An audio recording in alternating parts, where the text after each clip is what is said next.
Everybody say, praise the Lord. Let us open our Bible on 1 Peter chapter 5, verse 7. Praise the Lord. Casting all your care upon him, for he careth for you. Right. Itong care na word, this is not bad, no? But this is concern. Care that is something to provide what is necessary, no? Lalo't na ngayong darating na June 15, we do care for the occasion. No? Kailangan talaga mag-care tayo. Lahat ng aspeto ng ating pagtipon, lalo't na sa ating selebrasyon. Kasi hindi basta-basta ang inallocate ng ating mga kapatiran kasama sa body of Christ like the government. I propose 9 days. Hindi basta-basta yan because you have to feed all children of God na magpunta po dito. And that is not just 10s or 20s or 30s or 40s. Hindi lang. It's more than. So itong care natin to provide the necessary things to be provided and to sustain. No? Hindi basta-basta. Magsisimula tayo with all the provision. Dapat masustain ito na hanggang matapos ang ating mga activities. So itong care na ito, ang sinabi dito, cast all your care. Wag na nating iparsyal. Wag na nating hatiin o kalahati lang. Lahat, kung ano yung kaya nating isipin na dapat ma-provide, kung ano yung kaya nating isipin na dapat magkaroon ng success na ating pagtitipon. Lahat ito, i-cast natin doon sa Kanya. For He will care for us. Praise the Lord.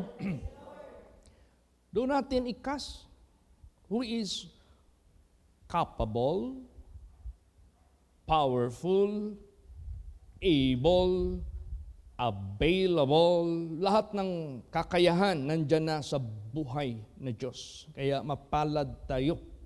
Masarap manalig sa Kanya, masarap maglagak ng pag-asa sa Kanya, masarap magkaroon ng magandang relasyon sa Kanya. Napakasarap po, sabihin ko po sa inyo. Hindi ho tayo mabibigo magpakailan paman. There is no a single thing na ating i-cast sa Kanya na ipi-fail niya. Kaya nga gusto niya lahatin nyo na. Praise the Lord. Lahatin nyo na. Nagdidepende na lang yan ano yung pananaw natin sa Kanyang personalidad. Nagdidepende na lang yan gaano tayo nagkaroon ng magandang relasyon sa Kanya. Kaya gamitin natin itong privilege na ito. Let us use this privilege na lahat ng care na gusto nating gawin sa ating mga kapatiran, sa bawat isa, sa lahat sa atin, ikas natin sa Panginoong Diyos na buhay and He will take care of it. No? Kanyang ipo-provide lahat. Hindi man lang pagkain ang kailangan natin. How about our health? Supposing on that days, magkasakit ka, hindi ka maka-attend, wala kang appetite, wala kang happiness. So, hindi lang food, but also the welfare or the health of everybody. Let us pray for it. No? I-pray natin ito lahat. Lahat na. Lahatin na natin. Praise the Lord. I-commit natin yan sa ating Panginoong Diyos na able at makapangyarihan. Alam nyo, mabigat ito na obligasyon natin. Pero binigyan tayo ng Diyos ng strong faith na i-cast natin lahat sa Panginoong Diyos. Makita natin ito. kung paano gagawin ng Diyos that He will take care of what we are caring for, no? Kung ano yung gusto nating gawin na care. Alam mo yung care, that is so nice, that is so necessary to do, no? Dapat talaga yung care na yan. Gawin natin yan, kailangan natin yan gawin at best na pamamaraan. So imagine that, pag ikas natin ito sa Panginoong Diyos na buhay, na makapangyarihan, siya yung magki-care. Siya yung aako. Gagamitin niya tayo mga anak ng Diyos to make us able na ano yung gustong care na ating gagawin sa lahat. Magagawa natin through Him. Kaya nga sabi nga ni Paul, I can do all things through Christ that strengtheneth me. Okay, hindi natin maiwasan na mag-isip what care we can do. Normal lang yan. Praise the Lord. Basahin natin. Psalms 56:3 hanggang 4. Praise the Lord. What time I am afraid, I will trust in thee. In God I will praise his word. In God I have put my trust. I will not fear what flesh can do unto me. Yan. Bakit si David, ang sinabi niya dito sa last part ng verse 4, I will not fear what flesh can do unto me. Kasi during his time or during his reign, siya yung humarap ng maraming atake from their enemies. Grabe. Kaya ang nasa isip at concern niya, yung anong gagawin ng tao sa kanya to destroy the kingdom of Israel. So, yun ang problema niya, yun ang concern niya. Kaya sabi niya, what time I am afraid, I will trust in thee. In God, I will praise His word. In God, I have put my trust. I will not fear what flesh can do unto me. Ito rin iba naman sa atin. Ang atin is our obligation, our duties, our hospitalities, lahat-lahat na yan sa darating na June 15. Yun ang concern natin. Kaya ikas natin itong care natin, ikas natin ito sa Panginoong Diyos. Siya yung aako nito. Gagawin niya at maging successful ang ating events sa lahat ng araw from day 1 hanggang matapos po ito. Why? Dahil we cast it unto Him through prayer. Nakarating sa Kanya yung ating petition. Narinig niya. Pangako niya, call unto me and I will answer thee and show you great and mighty things which thou knowest not. God answers. No? Tumutugon ang Diyos. Kaya ngayong gabing ito, lahat ng ating care, cast natin sa Panginoong Diyos. Praise the Lord. Dito naman sa buhay ni David, yung kanyang kutob na ang tao may gagawin sa kanya at kanyang kaharian. Nangyari yan. Kaya yung mga tao, nangyari na yung ganon, gusto siyang batuhin. Alam mo ang leader, pag may nangyari sa community or sa members, ang leader ang ibiblame. Siyempre, command responsibility. Yan ay may statement ni Digong. Pag mag-utos siya sa mga pulis, mag-utos siya sa kanyang mga sakop ng presidente pa siya, anong lumalabas sa bibig niya? I will take responsibility alone. Kung makulong, basta trabaho lang kayo kasi na-anticipate niya yung system ng ating government. So si David, walang iba, siya yung gi-blame ng mga tao. Yung kanyang anticipation na ang tao may gagawin sa kanya, nangyari yan. Ano palang nangyari sa kanya? When during their absence, together with his forces. Wala sila doon sa lugar kung saan yung pamilya nila, saan yung sakop niya. In-invade yan. Sinunog pa. Tapos lahat ng kanilang sakop sa pamilya ng mga sundalo niya na nandoon, sila ay ginawang captives. Although walang pinatay sa kanila na kahit isa. Pero masakit sa iyo. Na masakit sa mga sundalo mo na yung pamilya nila inagaw ng kaaway nila. So ngayon, people would like to blame David sa nangyari. And they would like to even to stone him. Pero anong nangyari? Basahin natin. 1 Samuel chapter 30 verse 6. Praise the Lord. And David was greatly distressed, for the people spake of stoning him, because the soul of all the people was grieved, every man for his sons and for his daughters. But David encouraged himself in the Lord his God. Yan. Saan pumunta si David?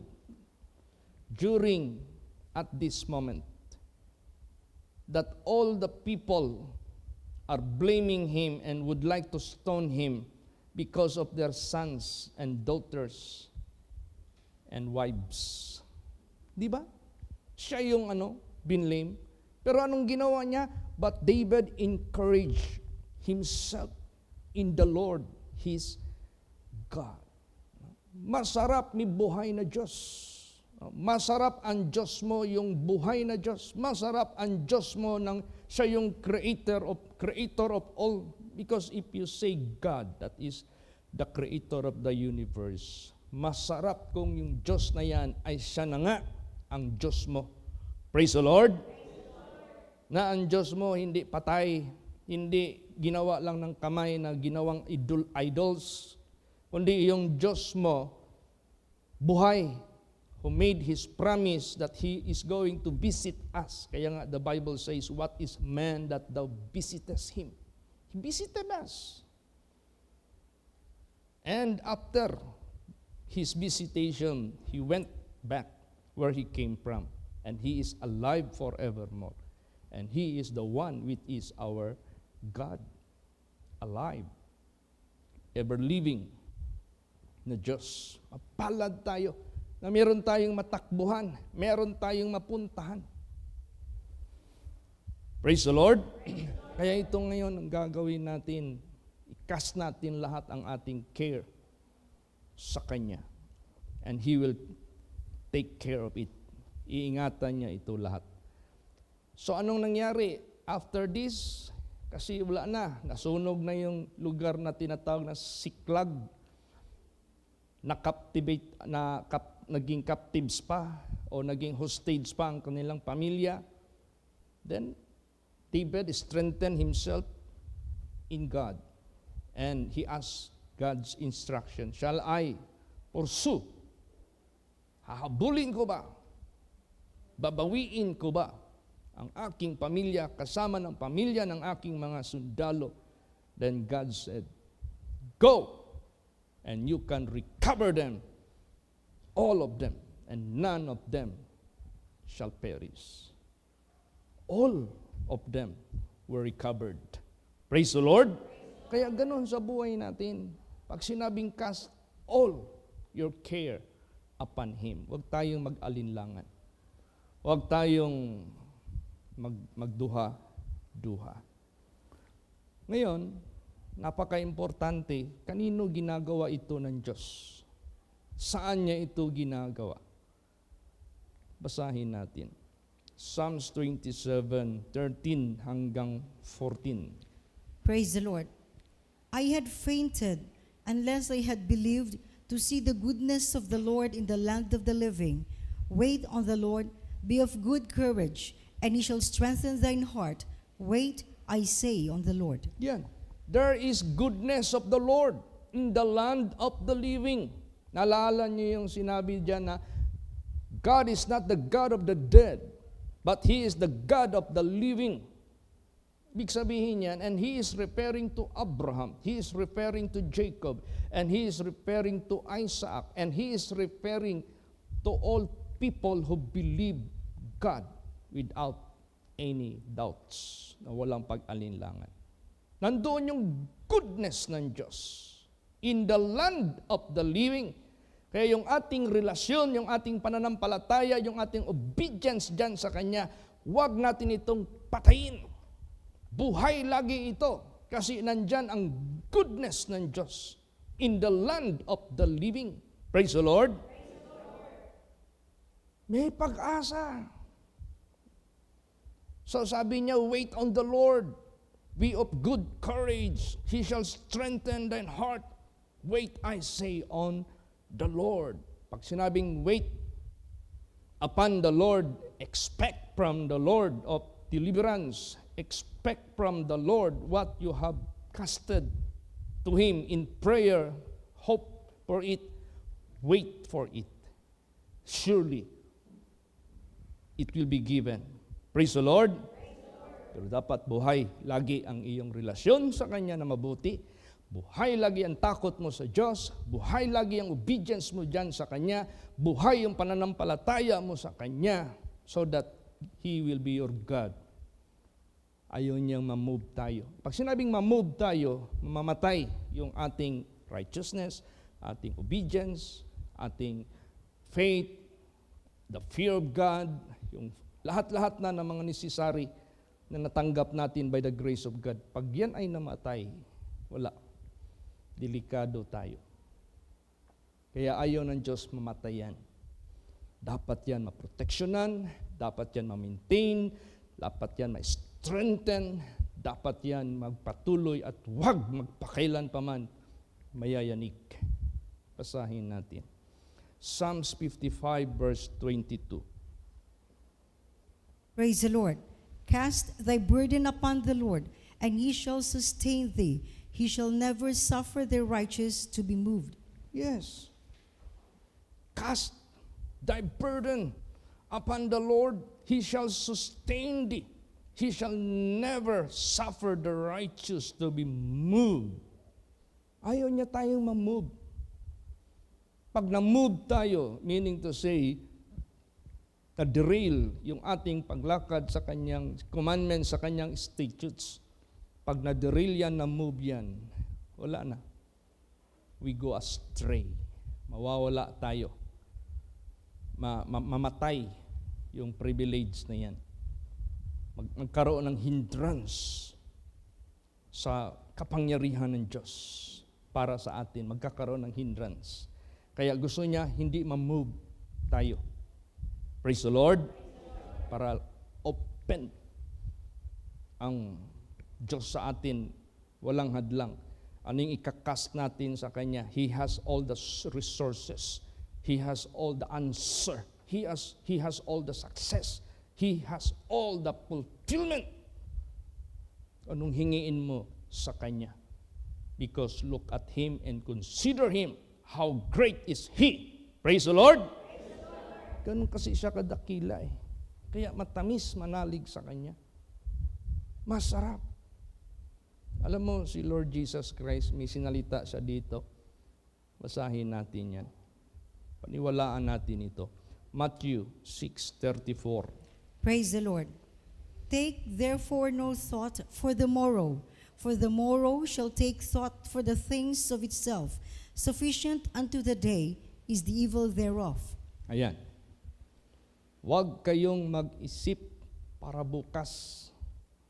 Kasi ang bukas, mag-iisip sa mga bagay sa kanyang sarili.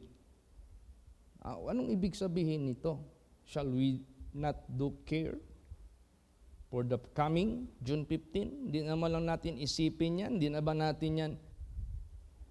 Hindi. Ang ibig sabihin nito, huwag ka magkaroon ng anxiety.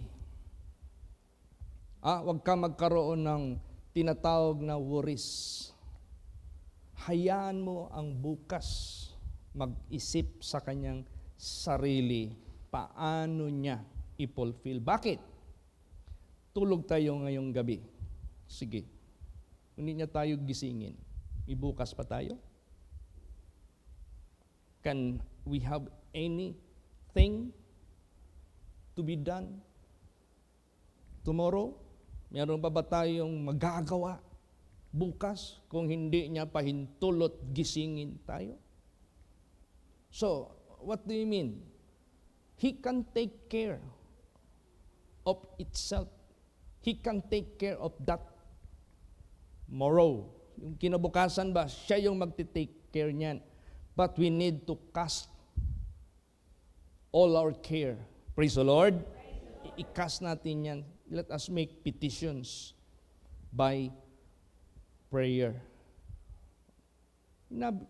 Tingnan mo, he is taking the responsibility of tomorrow. He can take it. Kaya niyang anuhin yan. He can take care of it. Kayang-kaya niya. Then, sufficient unto the day is the evil thereof.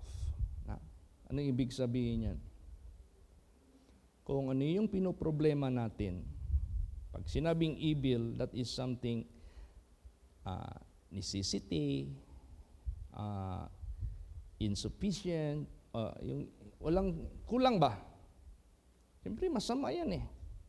Ngayon, kasi wala pa sa kamay natin yung gagastos natin sa event. Hayaan mo, kung wala tayo ngayon, but sa future, He can take it. He can take care of it as we cast it unto the Lord. Praise the Lord. Hayaan mo muna, wala ka pa tayong pera ngayon. Hayaan mo muna ngayon. Kung hindi ka makabigay mamaya sa pledges ngayon, hayaan mo yan.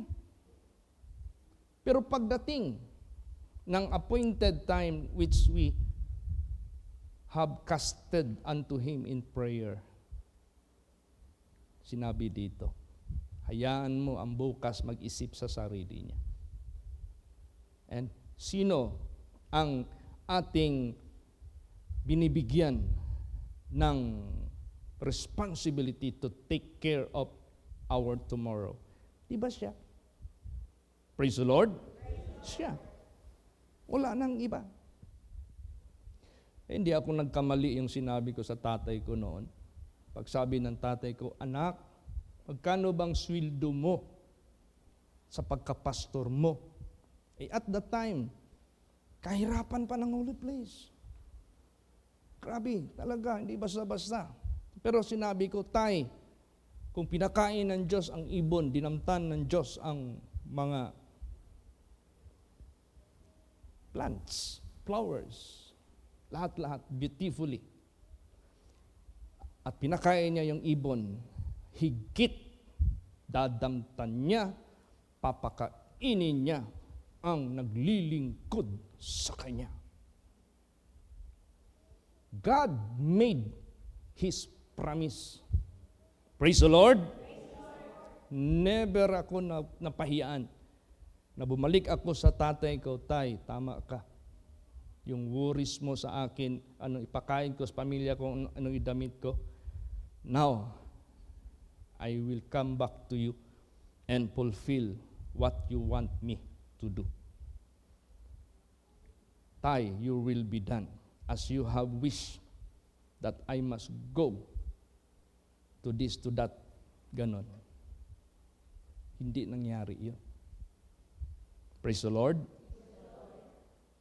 Hindi nangyari. Tapos yung sinabi ko pa na ang matulong ko sa inyo higit maitutulong ng aking mga kapatid. Kaya ang maitutulong nila lahat-lahat temporary lang yan. Pero ang maitutulong ko sa inyo, papakinabangan nyo yan walang hanggan. Eternally, eternal life. Nangyari yan. I saw it with my two naked eyes. Praise the Lord. When my father was in the point of death, lagi akong nag-minister sa kanya. Then, hangi ako ng vision. After the sanctification, sabi ng visionary, Pastor, may kamay na nag-abot sa kanya na angel. Kinukuha na siya. Then, the last posture of my late father, Tatay Ernesto Mojares Sr., before nalagutan siya ng hininga, while lying on his sick bed or death bed, his arm is being lifted up. Nag-coincide sa vision na kinukuha na siya. Siyempre, if someone is taking you, you have to accept it. His hand to be taken para makuha ka. Ganon. Thank you, Jesus. You fulfilled what I am claiming as I believe you and serve you as I believe your promise. Praise the Lord. Ganon lahat kayo. Lahat tayo. Lagi tayong nire-refresh ng Diyos sa kanyang mga banal na salita para huwag tayong ma-move. He will not suffer you to be moved. Hindi niya titiisin, ma-move ka from obedience to His commandments. Praise the Lord. Yan ang pinaka-importante. Remember, the fall of man was disobedience. Here comes Jesus, came to be the obedient one. So that if we follow His footsteps, we will be obedient children of God. As faithful and obedient children of God, He is our God, which is our Father in heaven. Kaya ano mang hingiin natin sa Kanya, hindi niya ito i-fail. Alam mo, nasa critical situation na yung personage kasi finishing touches na siya. As I claim, Lord Jesus, matapos yan, ma-finish ito, ma-furnish ito. Alam mo, hindi ko lang kayang isipin how God make it a chain reaction. Praise the Lord. Chain reaction. By the grace of God. By the power of God. The same, He will do it to our big church. Ganun ang gagawin niya. Lahat ng mga pinapagawa ng Diyos sa atin, as we cast it unto Him in prayer, He will take care of us. Praise the Lord. Although, in case lang sa birthday ko, God be willing, dyan ako mag-celebrate together with you all, Davao congregation. That will be on Friday. Kahit hindi pa yan tapos, kasi hindi na mahabol sa tingin ko. May matapos man, pero hindi complete. But at least, makaano tayo dyan, makapray tayo dyan by the grace of God. Because after that, tuloy naman din ang trabaho. Praise the Lord. Hindi man yan mahinto hanggang di matapos. So, let's commit it unto the Lord. Experience the greatness of God. Experience the faithfulness of God. Talagang may experience mo talaga. Lumabas sa bibig ni Chan Chan, Pastor, wajud ko magdahom ba? Natagaan ko ni Lord Jesus in ani ka nindot nga first car in my life. Hindi siya nag-expect. Pastor Tam, tingnan mo yung building ng tayo doon sa Taytay. 3-story building. It's not a joke to erect such concrete, solid 2-story building. Pastor Tam, nandyan sa ground floor together with his wife, yung quarter niya, meron pa siyang guest room. Sabi niya sa akin, the moment you visit Manila, I have room for you. Or anybody kung sinong gusto magamit. Second floor, simbahan. Ang ganda ng simbahan ng Taytay. Air condition. Ganda. Mas malaki yan kaysa doon sa Taguig. Then sa itaas, third floor, nandoon na-accommodated yung anak niya na dalawa. Mga pamilyado na. Si Brother Jeremiah at si Sister Jemima. See how God made His promise to those who serve Him. And this is not only among the senior pastors, but this is to all of us. Praise the Lord. Look at yourself. Tingnan niyo yung sarili ninyo. What kind of living you have now comparing natin ng unang panahon. Kinuwento ko nga yung devotional. Grabe yung experience namin ng mga kahirapan. But we don't have any regrets in serving God.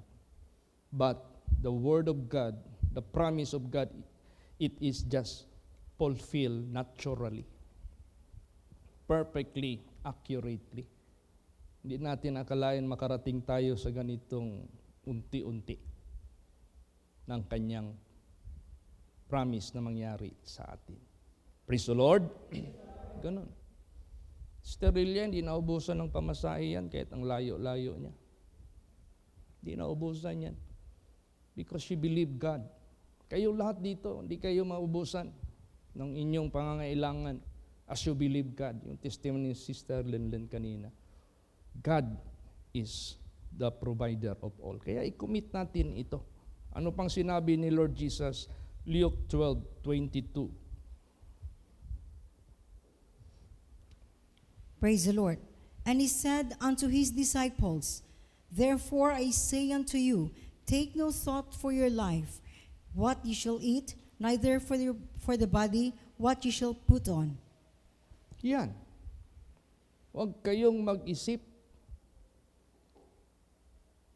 sa inyong buhay, anong kainin, ni anong isuot ng inyong katawan. Pati yung mga isuot natin. God is very particular that we will never be naked because of necessities. Pati yung isubo na lang natin, God is very much concerned of that, na hindi maging empty yung bibig natin o kaya yung tiyan natin by the grace of God. Praise the Lord. Ultimo sa kaliit-liitan ng mga bagay na hindi minsan natin napapansin, minsan din na natin na-appreciate, din na natin nakakount, but God is meant for us. No? Talagang binibigyan talaga yan ng Diyos ng pagtagad. Ito yung gikot ko kay tatay noon at kay nanay. Basa Matthew 6:26. Praise the Lord. Behold the fowls of the air, for they sow not, neither do they reap, nor gather into barns, yet your heavenly Father feedeth them. Are ye not much better than they? Yan. Diba? Ang mga ibon hindi nagtanim, ni nagha-harvest. Wala din silang imbakan. Pero ang Ama sa langit, pinapakain sila. Hindi ba kayo mas higit pa sa kanila? Sabi ng Diyos. Are you more than they? Di ba? Mas importante tayo. So God will never fail to feed His children and to clothe His children. At kung meron mga bagay na hinaharap natin, na mga challenges sa buhay natin, as we do care for that, cast it unto the Lord in prayer. He will do it for us. Praise the Lord. Gagawin niya ng ating Panginoong Diyos without fail. Hindi talaga yan ipifail ng ating Panginoong Diyos. Kaya tayo na nagpipray, kahit hindi pa dumadating at hinihintay pa lang natin, pasalamatan mo na. What do you mean of that, Pastor? Are you giving thanks of those things which you do not have yet in your hand? Of course. Pasalamatan na natin yan. That is already tantamount, that it is already in your hand. Meron lang period of waiting. In His time, kaya nga, He will make all things beautiful. Praise the Lord. Basahin natin yan. Philippians 4:6. Praise the Lord. Be careful for nothing, but in everything by prayer and supplication with thanksgiving, let your request be made known unto God. Okay. What kind of supplication we will have or we shall have? What kind of prayer and supplication? With thanksgiving. See? Salamat po, Panginoong Diyos, for granting my prayers. Hindi pa, wala pa yan sa kamay natin. Doon na kikilos yung sinabi ni Jesus, let the morrow think of itself. Hayaan mo yung bukas mag-isip sa sarili niya. Praise the Lord. Kaya, sa buhay natin, mag-ingat tayo sa sinasalita natin. Huwag tayong, yung bang, para bagang, hindi natin nire-recognize yung kanyang greatness, yung kanyang promises. Alam mo, ayaw ng Diyos yun. Ikaw, may anak ka. Alam naman ng anak yung kakayahan mo. And yet, hindi nila ina-appreciate at kinikilala yung kakayahan mo para sa kanila. Di ba masakit yun? Ganon din ang ating Ama sa Langit. Kailangan talaga natin yan i-consider yung kanyang greatness. Kaya si David, dumating ang panahon that he was afraid. Saan siya tumakbo? Doon sa maasahan niya. Doon sa masandalan niya. O di ba? 100% pagsabi ng Diyos sa kanya, pursue them. And you can recover them all. Nangyari yan. 100%. Because God took the responsibility of what David asked in prayer. Ganon din sa buhay natin. Lahat, dami na nating naranas na mga prayers, God took the responsibility of it, or the responsible of it. Praise the Lord. So, tayo, magsalita tayo, lalo't na para sa Panginoon. Huwag tayong yung parang kuripot, parang wala. Yung bang maglabas sa bibig natin, wala. Mahirap. Huwag natin, tanggalin na natin yun. Kasi hindi yan indikasyon na mayroon kang buhay na Diyos. Pag mayroon kang buhay na Diyos at obedient ka sa Kanya, sabihin ko po sa inyo, hindi magagamit yung words na yan na mahirap, kulang, wala. Hindi magamit yan. Maybe kung may mga pagsubok sa buhay mo na nilagay ka ng Diyos niyan, but that is not yet the finality. God just made you into a trial, into a test. But that is not the finality because the Lord trieth the righteous. Lahat naman tayo dumanas talaga ng sobrang hirap nung unang panahon. But God will fulfill what He promised. Appreciate it. Praise the Lord. Appreciate natin. Salamatan natin ang Panginoon. Hindi kayo, wala tayong masasabi, wala tayong napapansin. Minsan nagbisita ko kay Sister Emma kasi meron akong papirmahan. Inutusan ako ng anak ko, Charity. Sabi, Dad, punta ka doon. Hindi naman ganun. Hindi ganun pagkasabi. Dad, baba ka ba ng downtown? Bakit, nak? Kailangan natin ito ibigay kay Grace, yung parang natin sa government, legal matter ba? Lalot na itong pag-prepare ng pagbayad ng tax. Kasi nagta-tax tayo eh. Property tax, itong lahat. Dad, daan ka kay Sister Emma ha, huwag mong i-fail ito. Kasi babalik ka kang Sister Emma pag nilampasan mo yan. Kasi pipirma Sister Emma dyan. Di, punta ko kay Sister Emma. Ang init ng panahon.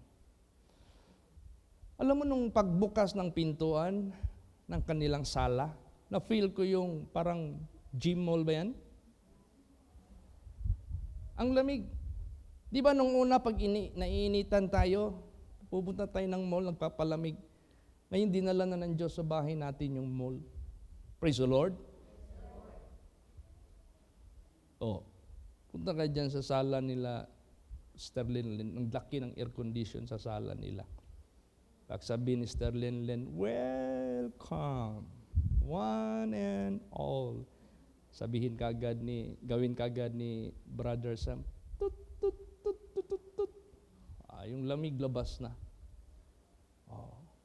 Yung hinihingi ni Teresa, sabi niya, I can't afford to live in the Philippines. Because I've been to Canada. Hindi na daw niya ma-afford mabuhay sa Pilipinas. Ang init daw. Lord, ipadala mo yung pampalamig. Di ba dumating? Praise the Lord. Ewan ko lang kung totoo yung narinig ko. May nagsabi sa akin, Pastor, yung sala namin na aircon na. Hindi pa ako nakabisita. Hindi ko pa nakita yung aircon nila sa sala.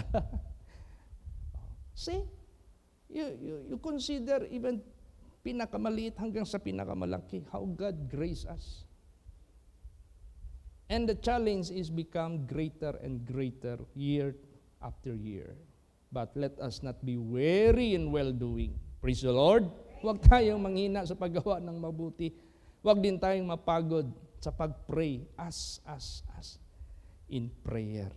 After all, i-consider natin, sino nabigay sa atin ng lakas? Kung kunan tayo ng lakas, may lakas kaya tayo? Sino nagbigay ng lungs natin na nag-i-expand pag mag-inhale and exhale tayo? Di ba ang Diyos? He made it. Sino gumawa ng atay natin at saka yung pankreas natin na i-ano niya yung mga kinakain natin, i-extract niya? Sino gumawa ng kidney natin na ang mahal-mahal ng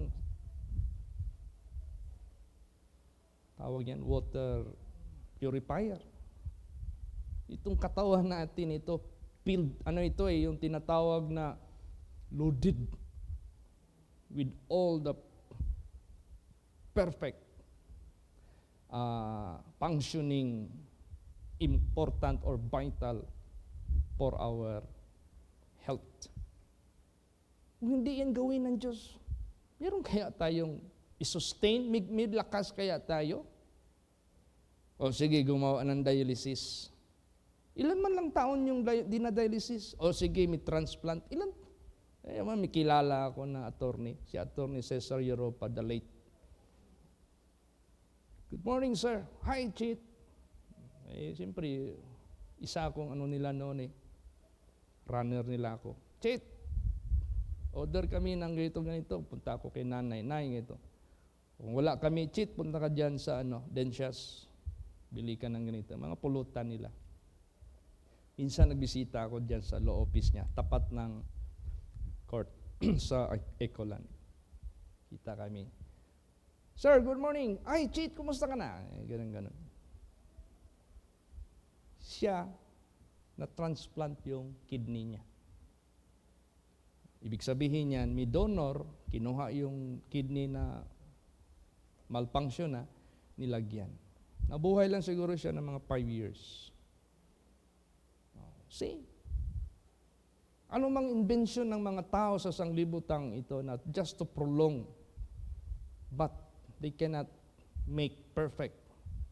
Iba talaga yung blessing ng Diyos. Pero pag sinabi na ng Diyos sa Bible, 70 to 80 dyan lang kayo. So be it. Praise the Lord. Kaya kung magkasal ako, Sister so-and-so, are you willing to grow old with that man whom you love and accept to be your husband? Opo.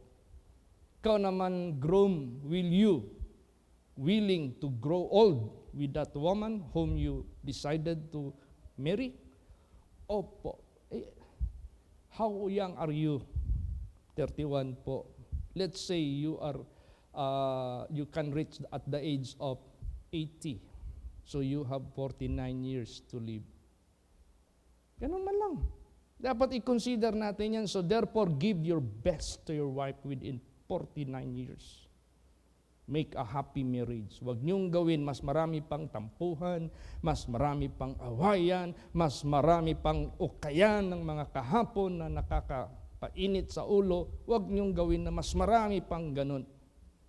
Make your marriage happy as much as can be. Kasi limited lang Praise the Lord. Kaya ganun. Kung hindi tayo isusustain ng Diyos, lahat nakakonect tayo sa Kanya. So to God be the glory. Let us therefore use His promises, yung mga pangako ng Diyos, gamitin natin yan. Kaya, huwag tayong magsalita tayo, basahin natin yan. Hebrews 13:5 hanggang 6. Praise the Lord. Let your conversation be without covetousness, and be content with such things as ye have. For he hath said, I will never leave thee, nor forsake thee, so that we may boldly say, The Lord is my helper, and I will not fear what man shall do unto me. Yan. You know what is covetousness? Greediness. Greediness. Greediness. Gusto na puro ako, puro ako, puro ako. You cannot extend your hand to help others. Yan. So yung mga conversations natin, dapat wala yan. Why? Because we are designed to be blessed, to be a blessings. Praise the Lord. We are designed to be blessed, to minister. We are designed to be filled with all goodness of God, to do good to others. Yan ang design sa atin. Pag sinabing covetousness, aho, aho, aho, aho. Kung sa salita pa ni Nanay Bibi, aho, aho. O, kasi yung salita nila parang may bulanon, pagkabulanon. Covetousness, wag. Sabihin mo, if I have this, oh how I wish to serve. If I have that, oh how I wish to do this. Puro yun ang dapat nating conversation. Let your conversation without covetousness, and be content with such things as ye have, for he hath said, I will never leave thee nor forsake thee. Pangako niya yan. Hindi niya tayo iiwanan, hindi niya tayo itatakwil. So that we may boldly say, The Lord is my helper. I will not fear what man shall do unto me. I will not fear how many June 15 may come. I will not afraid of it. I will not afraid of any troubles where God will lead me. I will not afraid of anything that mga kailangan. Hindi ako afraid. Yun ang gusto ng Diyos lagi. So, yung righteousness, basahin natin. Psalms 34:15. Praise the Lord. The eyes of the Lord are upon the righteous, and his ears are open unto their cry. Yan. See? Ang mga mata ng Panginoon ay nasa mga matuwid, obedient, at ang kanyang mga pakinig bukas sa kanilang mga iyak. Kaya ngayon, we will cry tonight in prayer.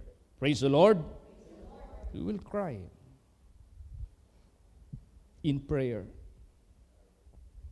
So, alam mo, there was a time dito sa instance dito sa Bible na sumama ang mga disciples sa kanya in the boat. Nagkaroon ng malakas na na hangin, alon. Then the Bible says the boat na kung nandoon sila, lulan with Jesus Christ is almost full of water. Malapit na mapuno ng tubig. May sumigaw doon, malakas. Basahin natin. Anong sigaw? Mark at anong sagot ni Jesus Christ. Last verses na ito. Mark 4:38 hanggang 41. Praise the Lord. And he was in the hinder part of the ship, asleep on a pillow. And they awake him, and say unto him, Master, carest thou not that we perish? And he arose and rebuked the wind, and said unto the sea, Peace, be still. And the wind ceased, and there was a great calm. And he said unto them, Why are ye so fearful? How is it that ye have no faith?